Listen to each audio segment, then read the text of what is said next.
महाड तालुक्यात दिवसेंदिवस गुन्हेगारीमध्ये वाढ होताना दिसतीये। नातीच्या वयाच्या मुलीला सुद्धा नराधम वासनेचे शिकार बनवण्यात आलेत। अशा नराधमांना ताबडतोब फाशीची शिक्षा दिल्यास कुठेतरी अशा नीच प्रवृत्तीच्या नराधमांना आळा बसेल। 5 वर्षांच्या चिमुकलीला खाऊला पैसे देतो असं आमिष दाखवून सॅलूनच्या दुकानामध्ये नराधम आरोपी बोलवून घेतो आणि आपली वासनेची भूक मिटवतो। ज्यावेळी पीडित मुलगी घडलेल्या घटनेची माहिती आपल्या आईवडिलांना सांगते, त्यावेळी त्या मातेच्या हृदयाचं पाणी होऊन ती माऊली एकच हंबरडा फोडते।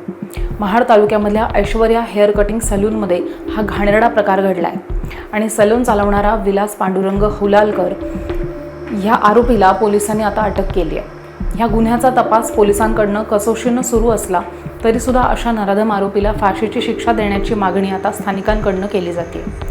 महाड MIDC पोलीस ठाण्यामध्ये आरोपी विरोधात बलात्कार आणि पॉक्सो कलमाअंतर्गत गुन्हा दाखल झालाय आणि महाड उपविभागीय पोलीस अधिकारी शंकर काळे आणि पोलीस निरीक्षक संतोष जाधव यांच्या मार्गदर्शनामध्ये सहाय्यक पोलीस निरीक्षक V राऊत या संपूर्ण गुन्ह्याचा अधिक तपास करतायत।